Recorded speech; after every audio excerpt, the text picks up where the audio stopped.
Everyone, physics ബോസിന്റെ പുതിയ ക്ലാസ്സിലേക്ക് ഏവർക്കും സ്വാഗതം. ഇന്ന് നമ്മൾ എടുക്കാൻ പോണത് കറന്റ് ആൻഡ് ഇലക്ട്രിസിറ്റി എന്ന ചാപ്റ്ററിന്റെ പാർട്ട് 2 വീഡിയോ ആണ്. നമുക്ക് പെട്ടെന്ന് തന്നെ കണ്ടന്റിലേക്ക് പോകാം. ഓക്കെ, അപ്പം നമ്മൾ ഇന്ന് എടുക്കാൻ പോണത് എന്തൊക്കെയാണ് പ്രധാനമായിട്ടുള്ള കണ്ടന്റുകൾ എന്ന് നമുക്കൊന്ന് ചെക്ക് ചെയ്താലോ. ഓക്കെ, അപ്പൊ ഇന്ന് എടുക്കാൻ പോണ കണ്ടന്റുകൾ ഒന്നാണ്. ഫസ്റ്റ് വൺ നമ്മൾ എടുക്കുമ്പോൾ ഡിഡക്ഷൻ ഓഫ് ഓംസ് ലോ എന്ന കാര്യങ്ങളെ കുറിച്ച് പറയും. റെസിസ്റ്റൻസ് ആൻഡ് റെസിസ്റ്റിവിറ്റി ആ കാര്യങ്ങളെ കുറിച്ച് പറയും. Factors depends on resistance and resistivity, limitations of Ohm's law, അതുപോലെ തന്നെ relation between resistivity and temperature. അപ്പൊ ഇത്രയും കാര്യങ്ങളാണ് നമുക്ക് ഈ വീഡിയോയിൽ പറയാൻ പോണത്. നമുക്ക് വേഗം തന്നെ വീഡിയോയിലേക്ക് പോകാം. ഓക്കെ, അപ്പം ഡിഡക്ഷൻ ഓഫ് ഓംസ് ലോ എന്നുള്ള ഒരു കൺസെപ്റ്റ് ആണ് ആദ്യം പറയാനുള്ളത്. അപ്പൊ അതിന് മുന്നേ നമുക്ക് എന്താണ് ഓംസ് ലോ എന്ന് ആദ്യം പറയണം. നമുക്ക് ചെറിയ ക്ലാസ്സിലൊക്കെ നമ്മൾ പഠിച്ച കാര്യമാണ് അല്ലെ, 9th സ്റ്റാൻഡേർഡിലൊക്കെ നമ്മൾ പഠിച്ചിട്ടുണ്ട്. അപ്പോൾ ഓംസ് ലോ എന്താണെന്ന് ആദ്യം ഒന്ന് പറയാം. ഓക്കെ, സപ്പോസ് എന്റെ കയ്യിൽ ഒരു കണ്ടക്ടറുണ്ട്. ഈ കണ്ടക്ടറിലൂടെ ഒരു ചാർജ് ഫ്ലോ ചെയ്യാണ് at A given time T എന്ന സമയത്ത് ക്യൂ എന്ന ചാർജ് ഈ കണ്ടക്ടറിലൂടെ ഫ്ലോ ചെയ്യാണ്. അങ്ങനെയാണെങ്കിൽ നമുക്ക് ഐ ഈക്വൽ ടു എന്താ, ക്യൂ ബൈ ടി എന്ന് പറയാൻ പറ്റും. Current equal to charge by time എന്ന് നമുക്ക് പറയാൻ പറ്റും. ഈ കാര്യങ്ങൾ നമുക്കറിയാം. ഓക്കെ, അപ്പോൾ ഒരു കണ്ടക്ടറിലൂടെ കറന്റ് ഒഴുകുന്ന സമയത്ത് അതായത് എപ്പോൾ ടെമ്പറേച്ചർ കോൺസ്റ്റന്റ് ആണ്. അങ്ങനെയാണെങ്കിൽ ഈ കണ്ടക്ടറിലൂടെ എന്ത് ചെയ്യുക, ഒരു കറന്റ് ഒഴുകാണ്. കറന്റ് എന്താ, ഐ ഒഴുകാണ്. ക്ലിയർ ആണല്ലോ. അങ്ങനെയാണെങ്കിൽ ഈ രണ്ട് ടെർമിനലിലും ഒരു പൊട്ടൻഷ്യൽ ഡിഫറൻസ് ഉണ്ടാകും. ക്ലിയർ ആയോ? അതായത് ഒരു കണ്ടക്ടറിലൂടെ കറന്റ് ഒഴുകുകയാണെന്നുണ്ടെങ്കിൽ ആ കണ്ടക്ടറിന്റെ രണ്ട് എൻഡിലും എന്ത് ചെയ്യുക, ഒരു പൊട്ടൻഷ്യൽ ഡിഫറൻസ് ഉണ്ടാകും. അതായത് ഈ ഒരു കോൺസ്റ്റന്റ് ടെമ്പറേച്ചറിൽ കറന്റ് എന്ന് പറയുന്നത് എന്ത് ചെയ്യുക, പൊട്ടൻഷ്യൽ ഡിഫറൻസ് എന്ത് ചെയ്യുക, ഡയറക്ട്ലി പ്രൊപ്പോർഷണൽ ആയിരിക്കും. ഇതിനെ പറയുന്ന പേരാണ് എന്ത്, ഓംസ് ലോ. എന്താ പറഞ്ഞത്, at constant temperature current flowing through a conductor is directly proportional to potential difference between two ends of the conductor. ഇതിനാണ് എന്ത് പറയാ, ഓംസ് ലോ എന്ന് പറയാം. അങ്ങനെയാണെങ്കിൽ നമുക്ക് ഇത് വെച്ചിട്ട് എങ്ങനെ ഇത് കൂടെ കറന്റ് ഐ പ്രൊപ്പോർഷണൽ ടു എന്താണ്, ഒരു പൊട്ടൻഷ്യൽ ഡിഫറൻസ് വി എന്ന് എഴുതി കൂടെ ഐ പ്രൊപ്പോർഷണൽ ടു വി എന്ന് എഴുതാം. ഓക്കെ, അങ്ങനെയാണെങ്കിൽ നമുക്ക് എന്ത് ചെയ്യാം, ഈ പ്രൊപ്പോർഷണാലിറ്റി സൈൻ മാറ്റാൻ വേണ്ടി ഒരു കോൺസ്റ്റന്റ് കൊണ്ട് മൾട്ടിപ്ലൈ ചെയ്യാം. Equal to a constant into v എന്ന് എഴുതാൻ പറ്റും. ആ കോൺസ്റ്റന്റ് എന്ന് പറയുമ്പോൾ equal to I equal to a constant നമുക്കൊന്നും കൂടി എഴുതാം. അപ്പം I equal to a constant into v എന്ന് എഴുതാൻ പറ്റും. ക്ലിയർ ആണല്ലോ. ആ കോൺസ്റ്റന്റിനെ പറയുന്ന പേരാണ് എന്ത് ചെയ്യുക, 1/r എന്ന് പറയാം. എന്താണ്, 1/r എന്ന് പറയാം. അങ്ങനെ നമുക്ക് എഴുതാൻ പറ്റും ഐ ഈക്വൽ ടു എന്താ, v/r എന്ന് എഴുതാൻ പറ്റും. ക്ലിയർ ആണല്ലോ. ഐ ഈക്വൽ ടു v/r എന്ന് പറയാം. ഈ ലോനെ പറയുന്ന പേരാണ് എന്ത് ചെയ്യുക, Ohm's law. Current equal to v/r എന്ന് നമുക്ക് പറയാൻ പറ്റും. അപ്പം എന്താണ് പറഞ്ഞത്, ഓംസ് ലോ എന്ന് പറഞ്ഞത് എന്താ, ഒന്ന് സ്റ്റേറ്റ് ചെയ്യുക അല്ലെ. ഓംസ് ലോ എന്താ പറയുന്നത്, at constant temperature the current through a conductor is directly proportional to potential difference between across the conductor. ഇതിനാണ് എന്ത് പറയാ, ഓംസ് ലോ എന്ന് പറയും. അപ്പൊ ഇതാണ് ഓംസ് ലോ എന്ന് ആദ്യം നിങ്ങൾ മനസ്സിലാക്കുക. ബേസിക് കൺസെപ്റ്റുകളാണ് ഇത്, നിങ്ങൾ മനസ്സിലാക്കി വെക്കാം. ഓക്കെ, അങ്ങനെയാണെങ്കിൽ നമ്മൾ എന്ത് ചെയ്യുക, അടുത്ത ഭാഗത്തേക്ക് പോവാണ്. ലിമിറ്റേഷൻസ് ഓഫ് ഓംസ് ലോ എന്താ നോക്കാം. ഓക്കെ, നമ്മൾ ഡിഡക്ഷൻ ഓഫ് ഓംസ് ലോ പറയണം. Okay, limitations of Ohm's law പറയാം. അപ്പൊ ലിമിറ്റേഷൻസ് ഓഫ് ഓംസ് ലോ നമ്മൾ സിമ്പിൾ ആയിട്ട് 3 പോയിന്റ്സ് മാത്രമേ കൊടുത്തിട്ടുള്ളൂ. അത് നമ്മളൊന്ന് നോക്കി വെക്കാം. ഓക്കെ, ഫസ്റ്റ് പോയിന്റ് ആണ്, it is valid only when the temperature of the conductor remains constant. ഒരു കണ്ടക്ടറിന്റെ ടെമ്പറേച്ചർ കോൺസ്റ്റന്റ് ആയി നിൽക്കുന്ന സമയത്ത് മാത്രം എന്ത് ചെയ്യുക, ഓംസ് ലോ വാലിഡ് ആവുള്ളൂ. അതാണ് first point. Second point, non ohmic material do not obey Ohm's law. അപ്പം ഓമിക് എന്താണ്, അതുപോലെ നോൺ ഓമിക് മെറ്റീരിയൽ എന്താണെന്ന് നമ്മൾ പറയും. സപ്പോസ് ഇത്ര കാര്യങ്ങൾ ഇപ്പൊ നോൺ ഓമിക്കിൽ മനസ്സിലാക്കുക. നോൺ ഓമിക് എന്ന് പറഞ്ഞാൽ ഓംസ് ലോ ഒബേ ചെയ്യാത്ത മെറ്റീരിയലിനെ പറയുന്ന പേരാണ് എന്താ, നോൺ ഓമിക് കണ്ടക്ടേഴ്സ് എന്ന് പറയാം. അപ്പൊ ഈ നോൺ ഓമിക് മെറ്റീരിയൽസ് എന്ത് ചെയ്യുക, ഓംസ് ലോ ഒബേ ചെയ്യുന്നില്ല. അതാണ് രണ്ടാമത്തെ പോയിന്റ്. ഇനി മൂന്നാമത്തെ, gases do not obey Ohm's law. Gases എന്ത് ചെയ്യുക, ഗ്യാസസ് ഓംസ് ലോ ഒബേ ചെയ്യുന്നില്ല. ഓംസ് ലോ ഒബേ ചെയ്യുന്നില്ല. അതാണ് മൂന്നാമത്തെ പോയിന്റ്. അപ്പൊ ഈ ഇത്രയും 3 പോയിന്റ് നിങ്ങൾക്ക് പഠിച്ചാൽ മതി. അതാണ് ലിമിറ്റേഷൻസ് ഓഫ് ഓംസ് ലോയിൽ പറയാനുള്ള കാര്യങ്ങൾ. ക്ലിയർ ആണല്ലോ. അപ്പൊ ഇനി അടുത്ത ഭാഗത്തേക്ക് പോവാണ്. ഇനി ഡിഡക്ഷൻ ഓഫ് ഓംസ് ലോ. എങ്ങനെയാണ് ഓംസ് ലോ ഡിഡക്ട് ചെയ്തെടുക്കുന്നത് അല്ലെ. അപ്പൊ എങ്ങനെയാണ് ഈ ഓംസ് ലോ ഉണ്ടാക്കിയെടുക്കുന്നത്.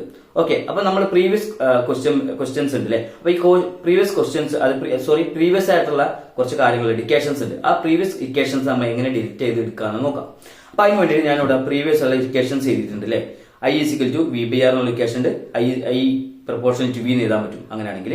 പിന്നെ ഐ ഈസ് ഈക്വൽ ടു അവൻ എന്ന് എഴുതാൻ പറ്റും. ക്ലിയർ ആണല്ലോ. അതുപോലെ drift velocity minus e by M into tau എന്ന് എഴുതാൻ പറ്റും.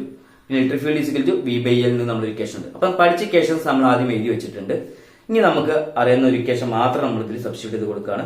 അപ്പൊ ഡിഡക്ഷൻ ഓഫ് ഓംസ് ലോ എങ്ങനെയാണ് നമ്മൾ എഴുതാൻ നോക്കാം. ഓക്കെ, അപ്പൊ ആ കാര്യങ്ങളൊക്കെ ഒന്ന് നോക്കാം. അപ്പൊ നമുക്ക് അറിയാവുന്ന ഒരു കാര്യം എന്ന് വെച്ചാൽ current I is equal to എന്താ, ഒരു ഇക്വേഷൻ പഠിച്ചിട്ടില്ലേ, അവന്ന് പഠിച്ചിട്ടുണ്ട്, a into v d into e എന്ന് പഠിച്ചിട്ടുണ്ട്. ക്ലിയർ ആണല്ലോ. ഇനി കിട്ടിയ ഈ ഡ്രിഫ്റ്റ് വെലോസിറ്റിയുടെ വാല്യൂ എന്ത് ചെയ്യുക, വി ഡിയിലേക്ക് ഇട്ട് കൊടുക്കാം. അപ്പൊ I is equal to a into v d. നമ്മളിവിടെ എന്ത് ചെയ്യുക, ഡ്രിഫ്റ്റ് വെലോസിറ്റിയുടെ മാഗ്നിറ്റ്യൂഡ് മാത്രമേ കൺസിഡർ ചെയ്യുന്നുള്ളൂ. അങ്ങനെയാണ് എന്ത് ചെയ്യുക, v d is equal to positive ആണ്.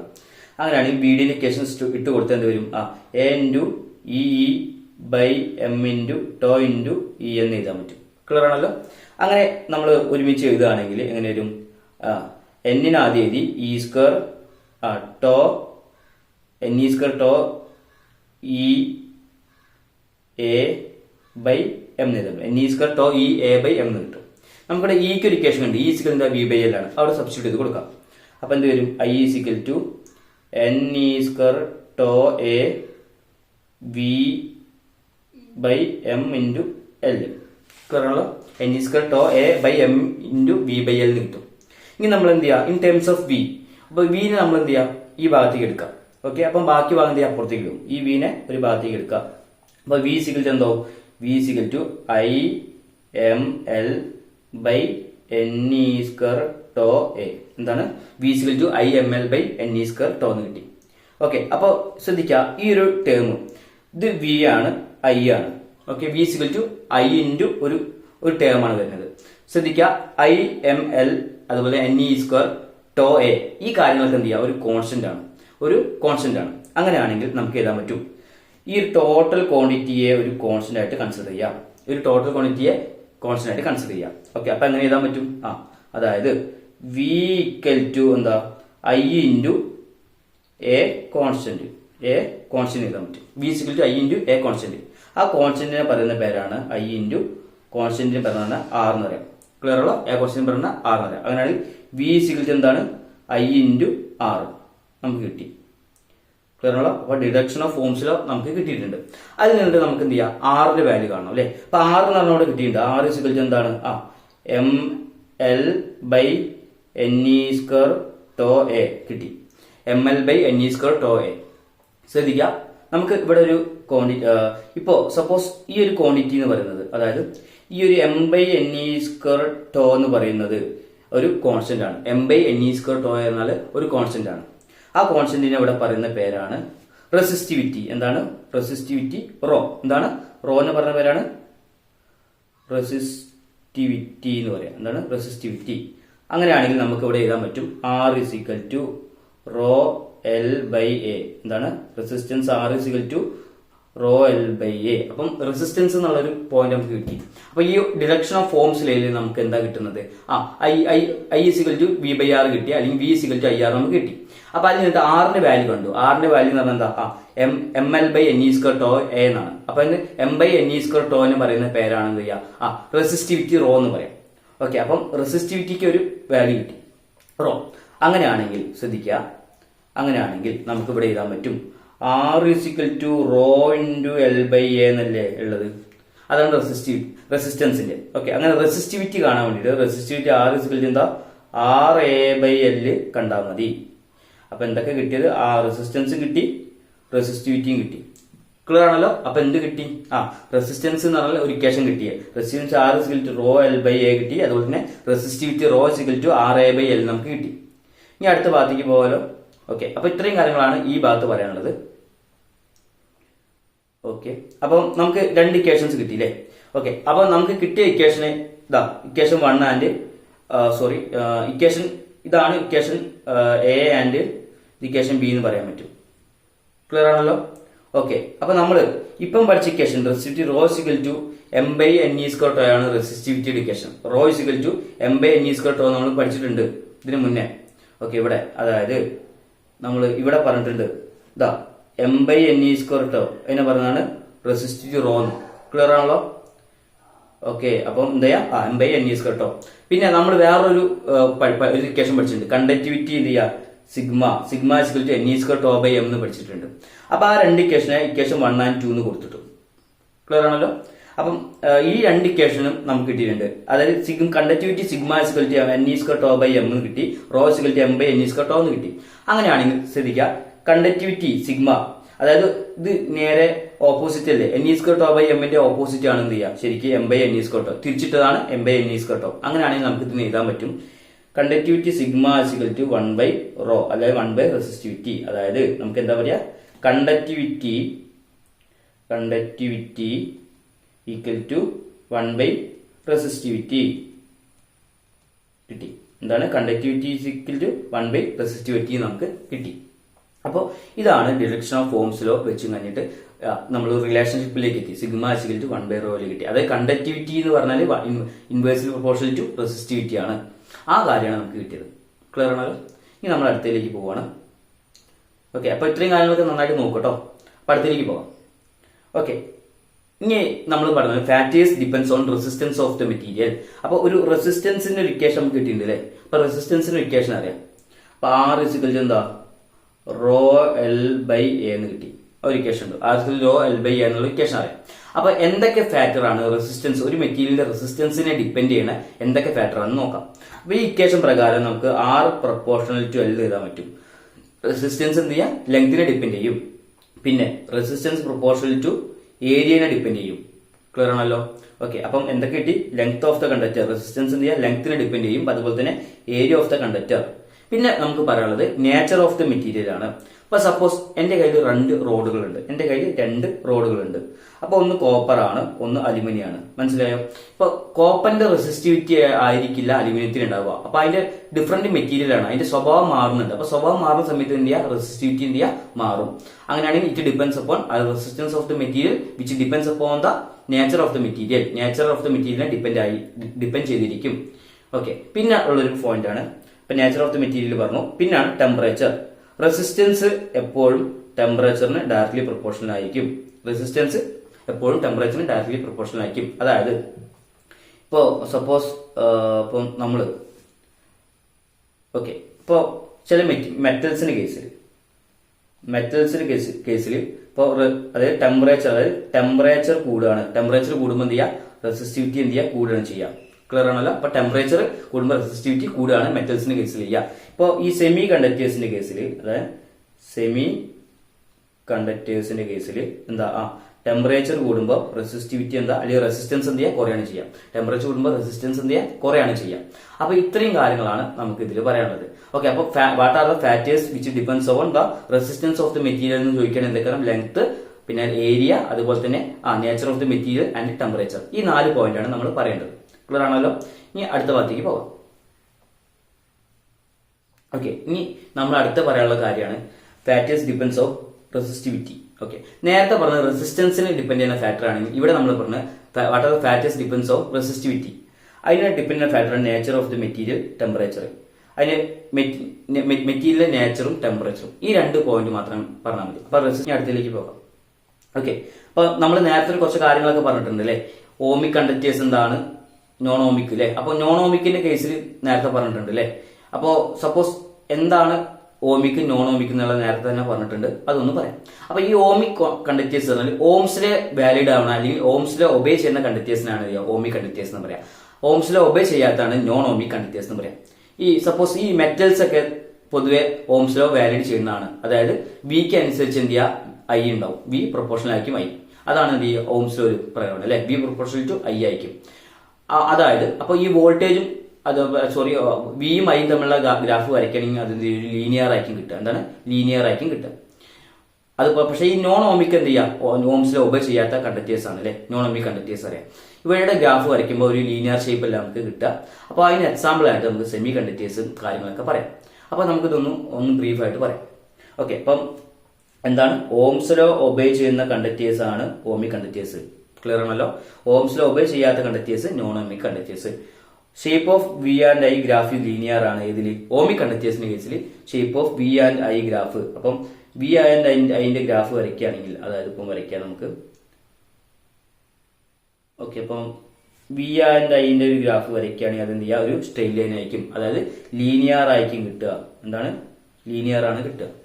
ഓക്കെ, പക്ഷേ in the case of non ohmic conductors, non ohmic കണ്ടക്ടേഴ്സിന്റെ കേസിൽ ശരിക്കും നോർമൽ കണ്ടക്ടേഴ്സിന്റെ കേസിൽ ഇങ്ങനെയാണ് ഉണ്ടാവുക അല്ലെ, നേരെ സ്ട്രെയിറ്റ് ലൈൻ ആക്കുക. പക്ഷെ നോൺ ഓമിക് കണ്ടക്ടേഴ്സിന്റെ കേസ് ആകുമ്പോൾ ഗ്രാഫ് എന്ത് ചെയ്യുക, ഒരു ഫ്ലക്ച്വേഷൻ ആവുണ്ടാവും, അതായത് ചെറിയൊരു മാറ്റം ഉണ്ടാവും. കറക്റ്റ് സ്ട്രെയിറ്റ് ലൈൻ അല്ല കിട്ടുക, ചെറിയൊരു മാറ്റം, ചെറിയൊരു ഡീവിയേഷൻ ഉണ്ടാവും.